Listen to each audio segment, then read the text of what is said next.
Yesterday we learned about Mary Slessor and the way she trusted God without knowing how her story would unfold. Today we are talking about what it looks like to trust God when the outcome is unclear.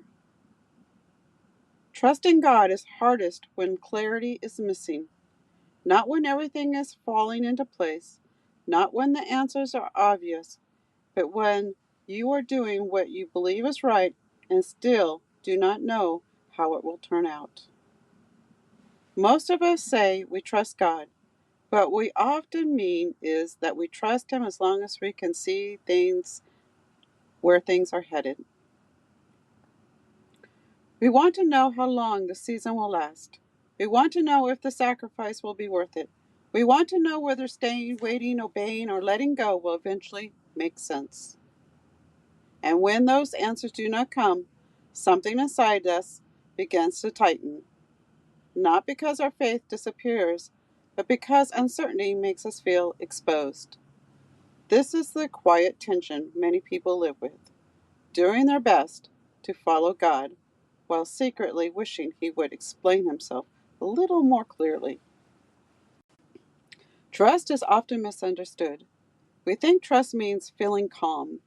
We think it means being confident. We think it means having peace about what comes next. But biblical trust is rarely built on certainty. It's built on a relationship. In Proverbs we hear, "Trust in the Lord with all your heart and lean not on your own understanding." That is Proverbs 3, 5, and 6. That verse does not promise clarity. It names the struggle. Leaning not on your own understanding means there will be moments when your understanding feels incomplete. Trusting God does not mean you understand the path. It means you are choosing to keep walking with Him anyway. Trust often looks like obedience without explanation, faithfulness without reassurance, and staying present when everything in you wants to resolve the tension. God does not usually give us the full picture first. He invites us to stay close instead. Unclear seasons often feel quiet. Prayer does not feel answered in obvious ways. Direction feels delayed. You're doing the right things, but nothing seems to move quickly. It can start to feel like God is distant, but silence does not mean absence. Waiting is not a punishment. It is often a place of strengthening. In Isaiah we hear, they who wait for the Lord shall renew their strength. That's Isaiah 40:31. Waiting renews strength because it loosens our grip of control. It teaches us how to depend rather than manage, how to listen rather than rush.